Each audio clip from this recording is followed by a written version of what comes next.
Hello and welcome to episode 18 of the AutoTalk Weekly Wrap. That's right, it's finally come of age. Not that I'm sure that really means much to a live stream. After over a month, I'm finally feeling a little bit better. I'm still a little bit stuffy and coffee. Graeme has survived COVID in the last week. Round of applause for Graeme. Yay, I survived death's door. I'm on my day 9 now. I've done my 7 days and my day 0. I'm back and fighting fit. You got over it because of your vaccination. Controversy! Anyway. Don't even go there, Richard. Let's just rip into some other controversy then, eh? It's Yeah, been why a not? bit of an interesting week in the news for two cheap cars, as I hinted at in our kind of caption on this video. Too Cheap is in trouble again, or to be more explicit, New Zealand Automotive Investments, the parent company.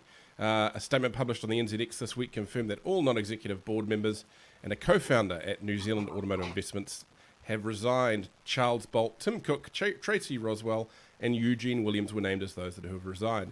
Williams was an executive director and founder shareholder with 34.4% shares in NZAI. And the shared statement, those resigning cite a fundamental breakdown of trust and confidence between them and major shareholder David Sena. A counter statement issued by Sena said the proposal to remove 3 non-executive directors from the board at the annual shareholders meeting on August 25 is necessary to turn the recent poor financial performance of the company around and restore shareholder value. Now, I can't say much because obviously this is a really delicate situation. I have had a wee chat with Eugene. He is out. He is not going to remain working for the company, which is really interesting and a little bit sad because, you know, whatever you think of Too Cheap Cars, Eugene has been the face of it and has led it for a very long time. And he's behind a lot of the growth that it has had. At the same time, Too Cheap Cars has been a bit of a shit fight for a very long time. A lot of people come out of there in not the best state. We've seen multiple senior managers go in there that have promised a lot, and yeah, it's not been a good run. So look, there is a lot more to run in this story. We are here at AutoTalk are doing a lot of investigation. If anyone knows the location of, and I can't say much more on this one, but a bunch of uncomplied or rejected cars sitting around in fields in Auckland, then please do email me at richard@automediagroup.co.nz because I am on the hunt for them. It's certainly an interesting one. Graeme, have you got any industry scuttlebutt on this one? No, I haven't actually, which is possibly unusual. Apart from the fact everyone's talking about it, which of course naturally they would be. Too Cheap have been in the news a lot, let's be honest, and a lot of it's been of their own making too. You know, it's kind of hard to be sorry for, and I'll probably get shot down for saying this.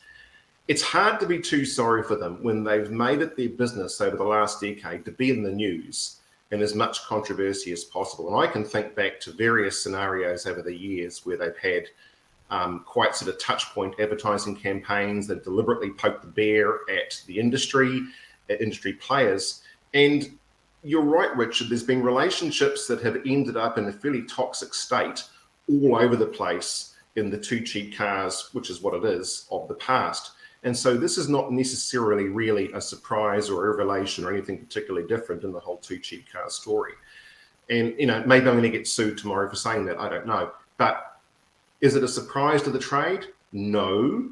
I think I read David Sena's comments and I thought, well, really, is it the fault of your team, or is it the fact that the market right now, you've got yourself in a situation right now where the market has actually changed fundamentally in terms of the stock that it needs to carry, and possibly you've been too busy chugging away at the bottom end of the market with the stuff that you deal in. But the market has also slowed. It's fundamentally slowed. And with that, if you're trying to have 10% of the pie, which is always the great gain, well, if the pie keeps shrinking, you can still have 10% of it, but your numbers go down and down. And a machine like Too Cheap that just needs to keep on chugging away with the numbers all the time, that hurts. And I suspect that David Sena's comments are not necessarily a reflection of the reality of the marketplace, but looking for some way to pin the tail on the donkey. That's my 10 cents worth. The question I've got is, you know, where does the problem lie? Because is it down to how the company is marketed and branded and how the retail operation faces the world? Or is it the problem about the stock they've got and the planning and so forth? Because it's generally the stock and how it's processed that it will make or break a dealership. And my understanding, and I may be wrong on this, but this is my long-term understanding, and I interviewed the Two Cheap guys back when they first started, when they were in a little unit in East Tamaki 11, 12 years ago, was that the split between the business was David Sena bought the cars and got them to the yard. That entire process was him, and then the other side of getting the company branded and the cars out the door was Eugene's side. And the question is it that's the problem, the branding, what people think of Two Cheap Cars, or the stock and what they've chosen to sell? If it's the branding, how the company's run on the front and the vehicles are sold, then this is probably the right move. If the issue is actually more around what they're bringing in and what they've bought in and what's not sold, or what the costs they've been left with on that side, well then I'm not sure how throwing out the people who've been doing the other side of it is really going to change things. Have you got any? I mean, that's kind of your feel too, Graeme. You've seen that too. Yeah, and it's easy to throw rocks too in the industry. Like I said, Too Cheap are probably the whipping boy now of the industry for quite some years, where it's very easy for other dealers to say, oh, well, of course it's Too Cheap, so you'd expect that. So I say these things with a degree of caution. But they haven't had a great reputation in the past for buying high quality stock. Look, we all run the numbers. We all buy an auction in Japan. We see what vehicles fetch. Fundamentally, to buy a car so cheap, to put it on the market at the prices they have been doing so, call me crystal ball gazing here, you've got to buy cheap stock. And cheap stock invariably means you've got to buy crap. I'm sure there's some great cars amongst the mix too, but I know what it's like ourselves. We buy cars all the time. As dealers, we're always buying cars in Japan. To buy good cars, there's no secret, you've got to pay good money for them. And to pay good money for those cars, you cannot land them to sell against the prices that Too Cheap have been doing in the past. So then you look at it and say, well, okay, in the mix there, it's not about the logistics, it's not about the transport or the compliance costs, the preparation costs. The core value of the car being landed means you've got to pay a whole lot less in Japan for it, which means you've got to buy a car that is not the same quality, if you like, as the stuff that you are buying here to have on your yard in New Zealand. And fundamentally, maybe that's caught up with them. I don't know. Again, sue me for saying that, but there's a disconnect somewhere in the numbers, and maybe the industry, it's time to have a good, long, hard look at it and say, what does it actually want? I think there's a couple of interesting other things around this, is that obviously there's been some poor financial results. That's somewhat expected in this market. But we've seen, the three new directors that have been appointed. One's dropped out, and the other one is an interesting name, and that's Gordon Shaw. Now, Gordon Shaw is well known. He's former NZTA. He formerly headed Vehicle Inspection New Zealand. He then played a large role in the settlement, well, not the outcome of the concerns around conflict of interest when it came to the compliance system and so forth. Well-regarded operator. Recently, I believe, stepped away from the Optimus Group. He's put his name up here, and that's just considering the machine that NZI and Too Cheap seem to be at burning through people. I'm sure Gordon knows what he's doing, but it's a big risk to take with a name that I think still has some value in the trade. Yeah. I must admit, Richard, I'm with you on this one. And Gordon, I'm sure you're going to watch this and shake your head at me for saying this, but I'm thinking, what's in it for you long term, Gordon? Is this the right move? And maybe it is. Maybe there's some strategy here that you and I were not privy to, and this would be a really good and strong strategic move for the company moving forward. But like you said, in the past, it has not been kind to the people that have been part of that. They spit them out as fast as they take them in again. So, Matthew, what do you look? I'm not going to say as a layperson, but on the surface of it, on the retail side of things, as a journalist, what are your thoughts on this? I'm sort of interested from your take on this, because you're not in the sort of the grassroots machinery at our end. I guess as a layperson's a pretty accurate term. To be fair, a lot of the sort of people in the industry are still people I'm trying to get used to and get to know. But I've been in a position where I've been shopping for cars, either for myself or on behalf of people. And Too Cheap Cars has that reputation where it is always, you filter by cheapest car on Trade Me, and half the time it's a Too Cheap Cars listing, especially if you're looking for any of the local staples, whether it's Aquas, whether it's Priuses, whether it's Excelas. So I see a lot of logic in the idea that maybe stock is a bit of an issue for them in terms of reputation. Right. Well, let's move on from that train wreck to another train wreck. Dealers in Australia's ACT are alarmed by the fact that government has announced they are going to ban ICE cars. The Australian Automotive Dealers Association says it's concerned over reports the ACT government will ban internal combustion engines vehicles by 2035. We have serious concern that this policy will have adverse consequences for the automotive industry, the people they employ, and consumers in the ACT. On the flip side, the Electric Vehicle Council says the ACT government's new zero emissions vehicle strategy is a sensible one which should be replicated across Australia. It says the new plan to phase out light internal combustion engines by 2035 is informed by an ambitious target of 80 to 90% of new light vehicles sales being ZEVs by 2030. You've looked a little bit more at this, Matthew. Tell us about what the ban entails. So by the looks, it echoes a lot of what we've seen out of certain places in Europe, where it's a ban on vehicles that have petrol supporting engines, not just pure petrol, but also hybrids. It's an interesting one, probably one where I think sort of the dealer sides on either side can talk a little bit more about. I feel like maybe it's a bit ambitious for them to come in with something that comes over the top of what we're going to be seeing or what we've sort of roadmapped for New Zealand. I understand there's probably a few people there in Australia who are seeing what we've drafted in New Zealand and seeing that distributors in New Zealand are saying, well, this is beneficial because we're able to use this to get more electric stock and more electric models from other markets, where some of those models are skipping Australia because they don't have anything in place. It does seem a little bit too much too quick, though. Yeah. I guess if you're going to do it somewhere in Australia, ACT is the place because it's a very, very small territory and, probably well beyond half the vehicles in the fleet in that state or territory, technically, are probably government-owned, so the government's probably got more ability to do it than anywhere else. But, yeah, it seems a bit... There's not a huge amount of plan behind it yet, I don't think, and I think this one might not necessarily happen. Are we all grown ups here, Richard? Yep. Good. I'll call it what it is. It's a political wank. Yeah. The real concern from the dealers, is my understanding, is that what can actually happen, though, is people could drive across the border to New South Wales, buy a petrol car, and then drive back over to the ACT. And so they'll lose the business. The cars will come in, they'll lose the business. In the same way, because it's such a porous border there, that people from New South Wales used to drive across to ACT to buy their porn and fireworks and drive back over the border. So, yeah. We'll see. Right, let's move on. More than 500 people attended the Fleet Day 2022. And this was a really impressive event. This was run by E-Road. Run by E-Road with the support of the Waikato Regional Council. More than 500 delegates from major fleets across the country attended Fleet Day 2022, held at the Clawlids Event Centre in Hamilton. Hello, Maeve. We're just going to take a wee break here because my little young lady...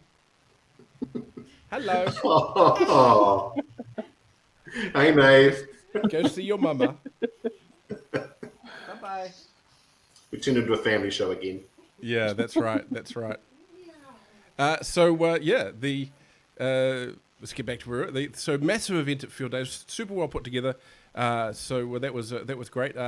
Electrifying the light and heavy vehicle fleet was the event's major theme, with most of New Zealand's light battery electric vehicle brands on display, as well as light duty and heavy duty electric trucks from E-Trucks, JAC, Fuso, Scania, and Volvo. Now, I was supposed to go, but unfortunately I'm still sick, and you can't go anywhere even with a sniffy nose these days.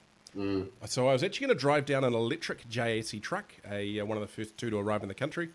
Instead, our editor of Transport Talk, Nigel, he drove that down.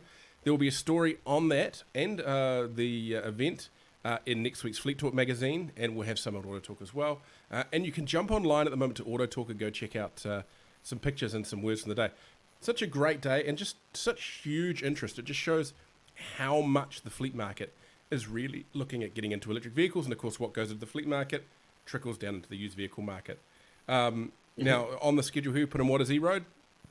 I'm sure plenty of people know what E-Road is, but just for those who don't know, E-Road puts those little devices in trucks that act as a e-ruck, or basically electronically collect road user charges. Great for fleets that are trying to either, they can track their vehicles, do all sorts of things with them. They even have cameras in the vehicles. But the core thing that it started off with was not having to pop into a service station to buy your ruck. Automatically calculates the miles, calculates when you're on and off the road, it's quite a great little system. The e-road system. Probably put it in some of our company cars eventually, and probably likely to play a bit of an interesting role when New Zealand switches to road user charges for electric vehicles. But that's a whole other topic for another day. So congrats, E-Road. That was a really big event, and good work, Matt, who I know you're different Matt, not this Matt, who I know you're a regular watcher of the stream. Right, I will let you read out this one, Matthew. Have you got the script in front of you? I know you've been waiting for this. I do. Shine. I think Graham's waiting for this more because it's new car news that is not electric. Could it be? What's half electric?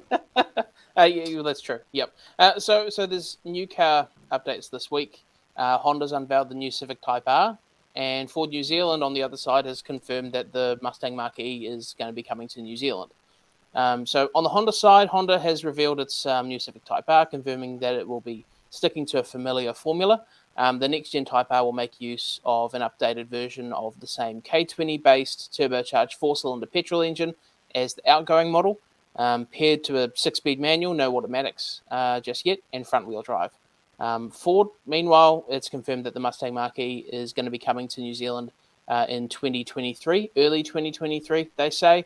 It's the first production Ford ever developed that has been developed from the ground up as an electric vehicle, and is going to be a pretty big, I think it'll come with a fairly big marketing push when it does eventually land here. So when on the Civic Type R will you be bribing and begging me to be the one to go to the launch? Oh, you're the fanboy, Matthew. I'm sure Richard will get in first, I'm sure. I'd love to go to the launch if it's available. Yes, I would. Honda they've mostly, they haven't necessarily directly confirmed that car's going to come to New Zealand. I think that relates to New Zealand getting allocation. We've seen, markets all over the place at the moment struggling to guarantee allocation of all sorts of stuff in the midst of supply shortages and things around the world, but also in terms of, we don't know how many Civic Type Rs are actually going to be made. Honda might decide to make this a limited edition car. It's no secret that the brand is going to go completely electrified in Europe in the fairly short term, and this car does not have any sort of electric motor assistance under the bonnet. So to be glib in a positive way, and probably I think this is really just the new body shape with the old drivetrain in it. Is that kind of a summary? I mean, that probably makes it cheap enough for them to actually do. It's a two-sided thing because all these hot hatch developers are in the process of thinking, well, we should be hybridizing our hot hatches, but if we do that, it's going to make them really expensive on one hand, and it's also going to a lot of enthusiasts aren't going to be terribly keen on the idea of electrification and hybrids because I think they're not quite at that level yet in that segment. So Honda coming out with a car that is, I wouldn't say a facelift, but is a fairly carryover kind of piece is no surprise. I think what we're going to see is that it's not going to matter. The interest in the model is going to be really high, and a lot of that's going to come because this is probably going to be the last completely internal combustion Type R that Honda's probably ever going to release. I suspect the next one that they come out with will be either a hybrid or even maybe an EV. Now, enough's been discussed about how the Mach-E drives, but I think this is an interesting one. I know it's been wanted for a long time, and almost surprising it took so long because it is sold in the UK, so theoretically it could come to New Zealand. Ford New Zealand's taken UK spec models before to get stuff across the line that Australia wasn't taking. I actually think this could go back to the old days of being a little bit of a boss's car. The Fairlane and some of the higher-end Falcons hung around for a long time because, a company would go and sell 1,000 cars in a fleet, but the boss wanted something nice. Well, next year, some fleet might go and buy 100 E-Transits, or at least 100 E-Transits. Well, the boss is going to want something nice, and a Mustang Mach-E is a practical, yet performance-orientated premium SUV, sports car, electric-y thing. So, not a bad point, Richard, actually. Yeah. Except, and look, so just say this once again.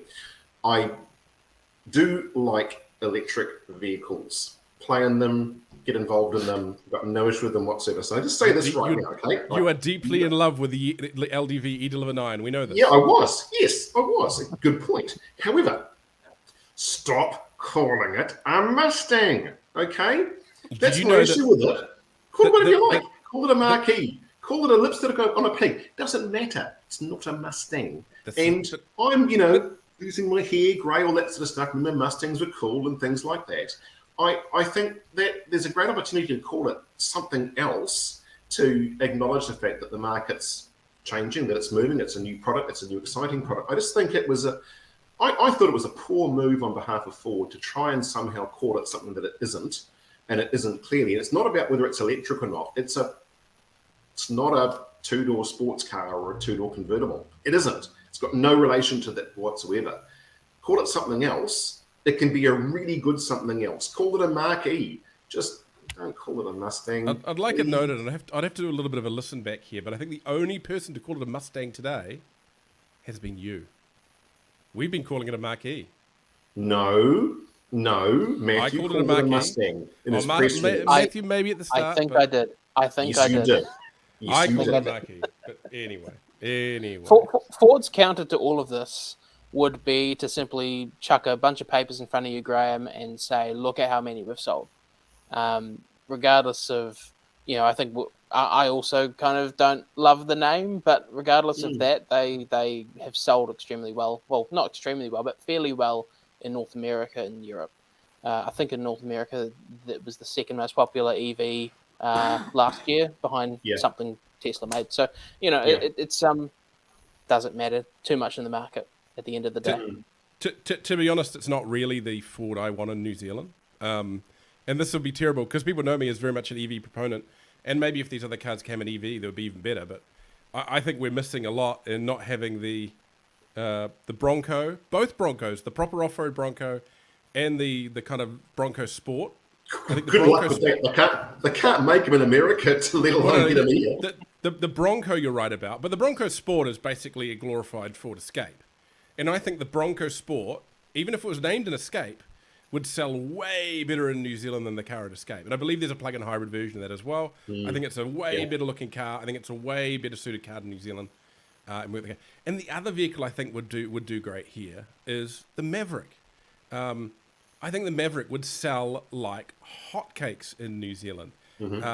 I suspect that one is the case that they're building them pretty much as fast as they can down in Mexico or wherever it is they put together. But a small yet fairly spacious car-based ute that has decent carrying capacity and so forth, comes with a hybrid engine, that would just be fleet crack. And private buyer crack. Private buyers would go into Mavericks, I think, if they had the choice. Well, think about the Bronco for a second. You know what? I didn't even know Ford still sold the Escape here. That's how much under the radar that model is now. But that Bronco Sport, that looks cool. Even if it is just an Escape, but it looks cool. It's got, it's a lot more lifestyle orientated. The washable floors, the various bits and pieces that go on there. Cool vehicle. So Ford, if you're listening, get them to stop building the Escape. The Escape is a good car. I'm not going to begrudge that. But the Bronco takes a good car and makes it look cool. And isn't that what we all want? Well, you know what? They can sell Jimneys as fast as they can bolt the pressed steel panels together right now. So clearly there's a market for that sort of stuff here in New Zealand. Yep. And the Bronco Sport is an Escape in a Jimny-esque body. So, Anyway.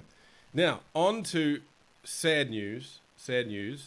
Pukekohe Park to close its motorsport facility in 2023. One of New Zealand's most iconic motorsport facilities, Pukekohe Park, is set to close down in 2023. The news was confirmed earlier this morning by Auckland Thoroughbred Racing. Well, early this morning when we ran the story. Following rumours spurred on by a large chunk of the facility appearing for sale online. I think we were one of the first to get this out there, Matthew, this week. I think you were pretty quick off the mark with it. While horse racing at the venue will continue, motorsport will cease from April 2, 2023. It's unclear whether the circuit will remain active for non-motorsport events in some form. Well, it's tipped that the annual Supercars event will shift to Hampton Downs Motorsport Park in Waikato. Now, let's do this. Obviously, it's sad that it's going. It's been a long time coming. Let's run through our own experiences at Pukekohe Park. My first one was when I went and did what then was called the Ford driver training course or whatever it was in there. This was just as ABS was starting to become really common, and my first year as a motoring journalist, it was just I go and have a crack at it just to sharpen up my skills, and it was great. It was cool. The track just seemed massive to me.